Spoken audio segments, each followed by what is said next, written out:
بسم اللہ الرحمن الرحیم۔ السلام علیکم۔ درود و سلام ہو محمد و آل محمد پر۔ بعثت خبرنامہ میں خوش آمدید۔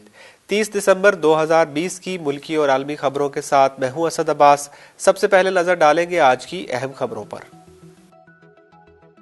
پنجاب کے سرکاری ہسپتالوں میں 24 گھنٹوں کے دوران کووڈ-19 کے 181 تشویشناک مریضوں کے داخلے سے زیر استعمال وینٹیلیٹرز کی شرح پریشان کن سطح تک پہنچ گئی ہے۔ مقبوضہ کشمیر میں بھارت نے ریاستی دہشت گردی جاری رکھتے ہوئے مزید 3 کشمیری نوجوانوں کو شہید کر دیا۔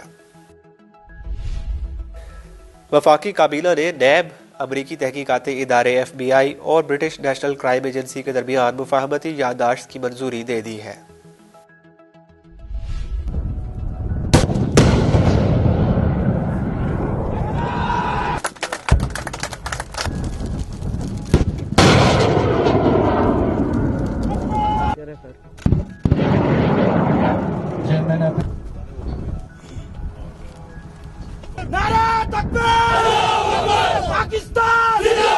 پاک بحریہ کی جانب سے زمین سے فضا میں مار کرنے والے میزائلوں کی فائرنگ کا کامیاب مظاہرہ کیا گیا ہے۔ ذرائع نے اطلاع دی ہے کہ مستعفی یمنی حکومت کی نئی کابینہ کے پہنچتے ہی عدن ایئرپورٹ میں متعدد دھماکے ہوئے ہیں۔ خیبر پختونخوا کے ضلع کرک کی پولیس کا کہنا ہے کہ ضلع ٹیری میں قائم شری پرمہنس جی سمادھی کو مشتعل ہجوم نے آگ لگانے کے بعد مسمار کر دیا۔ امریکی صدر ڈونلڈ ٹرمپ کی انتظامیہ نے صدارت کے آخری ایام میں سعودی عرب اور مصر سمیت 3 عرب ممالک کو اسلحہ فروخت کرنے کی منظوری دے دی ہے۔ چارے سعودی اتحاد کے جنگی طیاروں نے یمن کے مختلف علاقوں من جملہ سعادہ اور عمران کے رہائشی علاقوں پر شدید حملے کیے ہیں۔ برطانیہ سے پھیلنے والا کورونا کا نیا وائرس کئی ممالک کے بعد اب امریکہ بھی پہنچ گیا ہے۔ پاکستان نے مقبوضہ کشمیر میں 3 معصوم شہریوں کے قتل پر افسوس کا اظہار کرتے ہوئے مطالبہ کیا ہے کہ معصوم کشمیریوں کے قتل کی عالمی سطح پر تحقیقات کرائی جائے۔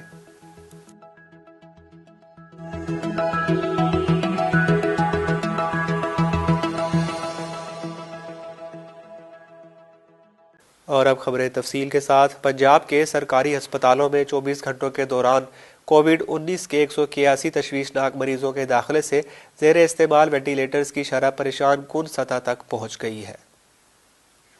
رپورٹ کے مطابق تشویشناک مریضوں کی اچانک اس بڑی تعداد میں آمد سے صوبے کے سرکاری ہسپتالوں کی انتظامیہ خبردار ہو گئی اور خدشہ ظاہر کیا گیا کہ اگر یہی سلسلہ جاری رہا تو زندگی بچانے والی مشینیں کم پڑ سکتی ہیں۔ سرکاری اعداد و شمار کے مطابق پیر کو پنجاب کے سرکاری اور نجی ہسپتالوں میں 147 مریض زندگی اور موت کی کشمکش میں مبتلا تھے۔ تاہم منگل کو چاندی گھنٹوں میں 181 تشویشناک مریضوں کے آنے سے مجموعی تعداد یکدم 328 تک جا پہنچی۔ خیال رہے کہ پنجاب میں پہلے ہی کووڈ-19 کے مریضوں کی تعداد میں تیزی سے اضافہ ہو رہا ہے اور انتہائی نگہداشت کے یونٹس میں زیر استعمال بستروں کی تعداد بڑھ گئی ہے۔ بالخصوص لاہور وائرس کا گڑھ بن رہا ہے۔ ملک میں کورونا سے مزید 55 اموات کے بعد ہلاکتوں کی تعداد 10,000 سے تجاوز کر گئی ہے۔ گزشتہ 24 گھنٹوں کے دوران ملک بھر میں 2,155 افراد میں کورونا وائرس کی تصدیق ہوئی، جبکہ وائرس سے 55 ہلاکتیں ہوئیں۔ مقبوضہ کشمیر میں بھارت نے ریاستی دہشت گردی جاری رکھتے ہوئے مزید 3 کشمیری نوجوانوں کو شہید کر دیا۔ کشمیر میڈیا سروس کے مطابق قابض بھارتی فورسز نے سری نگر میں محاصرے کی آڑ میں 3 کشمیری نوجوانوں کو شہید کیا۔ KMS کے مطابق بھارتی فوج نے علاقے میں متعدد گھروں کو بھی دھماکہ خیز مواد کی مدد سے تباہ کر دیا۔ کشمیر میڈیا سروس کے مطابق قابض بھارتی فوج نے بارامولہ سے ایک کشمیری نوجوان کو بھی گرفتار کر لیا ہے۔ وفاقی کابینہ نے نیب، امریکی تحقیقاتی ادارے FBI اور برٹش نیشنل کرائم ایجنسی کے درمیان مفاہمتی یادداشت کی منظوری دے دی ہے۔ وزارت قانون و انصاف کی جانب سے کابینہ ڈویژن کے ذریعے 28 وفاقی وزراء کو ایک سمری بھیجی گئی، جس میں کابینہ سے پاکستان کے احتساب کے قومی ادارے نیب اور FBI کے درمیان باہمی تعاون کی یادداشت پر دستخط کرنے کی اجازت مانگی گئی تھی۔ 14 ارکان نے وزارت قانون و انصاف کی جانب سے بھیجی گئی سمری کی توثیق کر کے مقررہ وقت میں جواب دے دیا، جبکہ 13 ارکان نے نہ دیا۔ شیریں مزاری نے اپنے اختلافی نوٹ میں لکھا ہے کہ نیب اور FBI اپنے کام کے اعتبار سے 2 مختلف ادارے ہیں۔ FBI پاکستان کے ادارے انٹیلیجنس بیورو کی طرح ہے جس کا کام مقامی سطح پر دہشت گردی، جرائم اور امن و امان کا خیال رکھنا ہے، جبکہ نیب مالی کرپشن کی تحقیقات اور احتساب کا ادارہ ہے۔ وزیر انسانی حقوق نے کہا کہ FBI اور نیب کے درمیان باہمی تعاون کی یادداشت سمجھ سے بالاتر ہے۔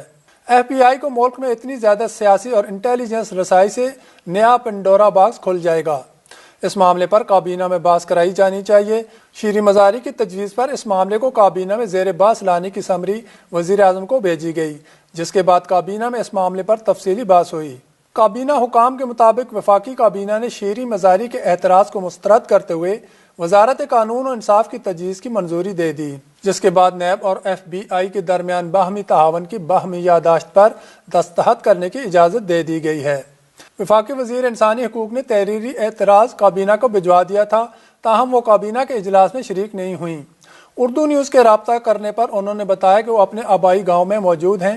کابینہ کے ایک رکن نے نام نہ ظاہر کرنے کی شرط پر اردو نیوز کو بتایا کہ اجلاس کے دوران اس حوالے سے بحث کے دوران ایک وزراء نے شیریں مزاری کے موقف کی حمایت کی، لیکن اکثریت کی بنیاد پر ان کا نقطہ نظر تسلیم نہیں کیا گیا۔ پاک بحریہ کی جانب سے زمین سے فضا میں مار کرنے والے میزائلوں کی فائرنگ کا کامیاب مظاہرہ کیا گیا ہے۔ پاکستان نیوی کی جانب سے جاری پریس ریلیز میں بتایا گیا کہ پاک بحریہ کے ایئر ڈیفنس یونٹس نے زمین سے فضا میں مار کرنے والے میزائلوں کی کامیاب فائرنگ کرتے ہوئے اپنی جنگی تیاری کا بھرپور مظاہرہ کیا۔ امیر البحر ایڈمرل محمد امجد خان نیازی نے فائرنگ کا جائزہ لیا۔ پاک بحریہ کے مطابق میزائل فائرنگ کے دوران داغے جانے والے میزائلوں نے اپنے اہداف کو کامیابی کے ساتھ نشانہ بنایا۔ میزائلوں کی یہ کامیاب فائرنگ پاک بحریہ کی جنگی صلاحیتوں اور حربی قابلیت کا منہ بولتا ثبوت ہے۔ اس موقع پر پاک بحریہ کے سربراہ ایڈمرل امجد خان نیازی نے میزائل فائرنگ کے موقع پر آفیسرز اور جوانوں کے جذبے اور پیشہ ورانہ قابلیتوں کو سراہا اور سمندری محاذ کے دفاع اور دشمن کی جانب سے کسی بھی کارروائی کا بھرپور جواب دینے کے لیے ہمہ وقت چوکس رہنے پر زور دیا۔ ذرائع نے اطلاع دی ہے کہ مستعفی یمنی حکومت کی نئی کابینہ کے پہنچتے ہی عدن ایئرپورٹ میں متعدد دھماکے ہوئے ہیں۔ فارس نیوز ایجنسی کے مطابق مستعفی یمنی حکومت کی نئی کابینہ کے ممبر عدن ہوائی اڈے پر پہنچے ہی تھے کہ شہر میں زوردار دھماکے کی آواز سنی گئی۔ الجزیرہ نے رائٹرز کے حوالے سے بتایا ہے کہ دھماکے کے وقت ہی فائرنگ کی آواز سنی گئی۔ کچھ ذرائع نے الجزیرہ کو بتایا کہ دھماکے میں متعدد افراد ہلاک اور زخمی ہوئے۔ ذرائع نے مزید بتایا کہ عدن ایئرپورٹ پر شدید جھڑپیں ہوئیں اور اس ہوائی اڈے پر متعدد شدید دھماکے ہوئے۔ اسکائی نیوز نے یہ بھی اطلاع دی ہے کہ دھماکے کی آواز سنتے ہی اسی وقت متعدد کاتیو شار راکٹ فائر کیے گئے تھے۔ اسکائی نیوز نے اپنے یمنی نمائندے کے حوالے سے مزید بتایا ہے کہ ہوائی اڈے پر 2 دھماکے ہوئے، ایک رن وے میں اور دوسرا استقبالیہ ہال میں۔ العربیہ کے مطابق ابتدائی معلومات سے ظاہر ہوتا ہے کہ مستعفی حکومتی کابینہ کے ارکان کو کوئی نقصان نہیں پہنچا۔ ابتدائی رپورٹ کے مطابق دھماکے میں کم از کم 10 افراد جاں بحق اور 20 زخمی ہوئے ہیں۔ خیبر پختونخوا کے ضلع کرک کی پولیس کا کہنا ہے کہ ضلع ٹہری میں قائم شری پرم ہنس جی سمادھی کو مشتعل ہجوم نے آگ لگانے کے بعد مسمار کر دیا۔ کرک کے علاقے ٹیری میں قائم قدیم ترین ہندو مندر میں توسیعی کام جاری تھا کہ سینکڑوں مشتعل افراد وہاں پہنچے اور مندر کو آگ لگا دی، جس کے بعد عمارت کے زیادہ تر حصے کو بھی مسمار کر دیا گیا۔ مشتعل افراد کئی گھنٹوں تک مندر کے اطراف موجود رہے۔ ہندو رہنما روہت کمار ایڈوکیٹ نے الزام لگایا کہ علاقہ مکینوں نے امن معاہدے اور سپریم کورٹ کے حکم کی خلاف ورزی کرتے ہوئے مندر کو مسمار کیا ہے۔ دوسری جانب مسلم رہنماؤں کا کہنا ہے کہ ہندو برادری نے حدود سے تجاوز کرتے ہوئے مندر میں توسیعی تعمیرات شروع کی تھیں، جس کے حوالے سے مقامی پولیس کو بھی آگاہ کیا گیا، مگر انہوں نے غیر قانونی تعمیرات نہیں رکوائیں۔ انہوں نے کہا کہ پولیس کی جانب سے کوئی کارروائی نہ کرنے پر علاقہ مکین مشتعل ہوئے اور مندر پر حملہ کر دیا۔ واقعے کے دوران پولیس کہیں نظر نہیں آئی، تاہم کافی دیر بعد بھاری نفری علاقے میں پہنچی اور مشتعل افراد کو منتشر کر کے حالات پر قابو پا لیا۔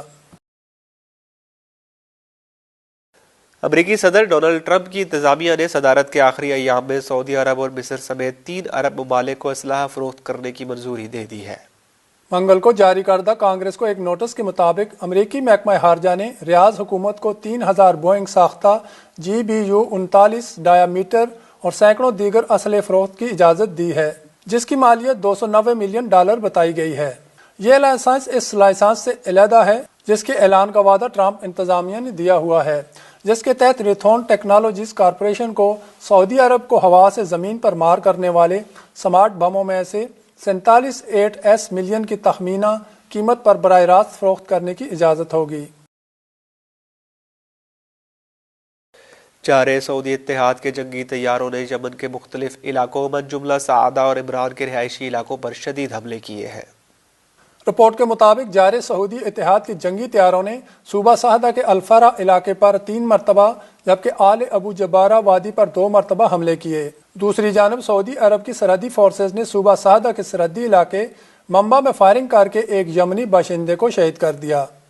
سعودی عرب، امریکہ متحدہ عرب امارات اور چند دیگر ممالک کی مدد سے مارچ 2015 سے یمن کے خلاف جارحانہ حملوں کے ساتھ ہی اس ملک کا بری، بحری اور فضائی محاصرہ کیے ہوئے ہے، جس کے باعث اب تک 17,000 سے زیادہ یمنی شہری شہید اور 10,000 زخمی ہو چکے ہیں۔ برطانیہ سے پھیلنے والا کورونا کا نیا وائرس کئی ممالک کے بعد اب امریکہ بھی پہنچ گیا ہے۔ برطانوی نشریاتی ادارے کے مطابق امریکہ میں کووڈ-19 کے نئے وائرس کا پہلا کیس سامنے آیا ہے، جس کی تصدیق ریاست کولوریڈو کے ایک 20 سالہ نوجوان میں ہوئی ہے۔ میڈیا رپورٹس کے مطابق کورونا کی نئی قسم سے متاثرہ نوجوان کی کوئی ٹریول ہسٹری نہیں، جبکہ متاثرہ شخص میں وائرس کی تصدیق کے بعد اسے قرنطینہ کر دیا گیا ہے۔ ریاست کے محکمہ صحت کے حکام کا کہنا ہے کہ وہ متاثرہ مریض سے رابطے میں رہنے والوں کی تلاش کر رہے ہیں اور وائرس کی نئی قسم کے دیگر کیسز پر بھی کام جاری ہے۔ ریاست کولوریڈو کے گورنر جیریڈ پولس نے کہا کہ کورونا کی نئی قسم سے متاثرہ مریض کو البرٹ کاؤنٹی کے نزدیک آئسولیٹ کیا گیا ہے، جبکہ حکام اس سلسلے میں مزید تحقیقات کر رہے ہیں۔ البتہ مریض کے قریبی روابط میں اب تک کسی شخص میں وائرس کی تصدیق نہیں ہوئی ہے۔ واضح رہے کہ پاکستان اور بھارت سمیت دنیا کے کئی ممالک میں کورونا کی نئی قسم سامنے آنے کی تصدیق ہو چکی ہے۔ پاکستان نے مقبوضہ کشمیر میں 3 معصوم شہریوں کے قتل پر افسوس کا اظہار کرتے ہوئے مطالبہ کیا ہے کہ معصوم کشمیریوں کے قتل کی عالمی سطح پر تحقیقات کرائی جائے۔ تفصیلات کے مطابق دفتر خارجہ کی جانب سے جاری بیان میں کہا گیا کہ گزشتہ روز جعلی مقابلے میں بھارتی قابض افواج نے 3 کشمیری مزدوروں کو شہید کیا اور واقعے کو مقابلے کا رنگ دینے کی بھونڈی کوشش کرتے ہوئے شہید مزدوروں کے ساتھ اسلحہ رکھ دیا گیا۔ پاکستان بین الاقوامی سطح پر ان مزدوروں کے قتل کی شفاف طریقے سے تحقیقات کرانے کا مطالبہ کرتا ہے۔ ترجمان دفتر خارجہ کے مطابق جعلی سرچ آپریشن اور جعلی مقابلوں کے نام پر ان کو شہید کیا گیا۔ دنیا ان مظالم پر بھارت کو جواب دہ بنائے۔ واضح رہے کہ گزشتہ روز مقبوضہ کشمیر میں بھارتی فوج نے جعلی مقابلے میں شہری کی موت کا اعتراف کرتے ہوئے کہا تھا کہ بھارتی فوج کشمیریوں کی لاشوں سے ہتھیار باندھ کر انہیں حریت پسند قرار دیتی ہے۔ مقبوضہ کشمیر پولیس کی رپورٹ کے مطابق جولائی میں 3 مزدوروں کو جعلی مقابلے میں قتل کر کے ہتھیار جسم سے باندھے گئے۔ بھارتی کیپٹن بھوپندر سنگھ اور اس کے 2 ساتھیوں کے خلاف قتل کا مقدمہ درج کیا گیا ہے۔ بیست خبر نامہ میں اب تک کے لیے اتنا ہی۔ اگلے خبر نامہ تک کے لیے اجازت دیجیے۔ دیکھتے رہیے بیست تعلیمی ٹی وی چینل۔ اللہ حافظ۔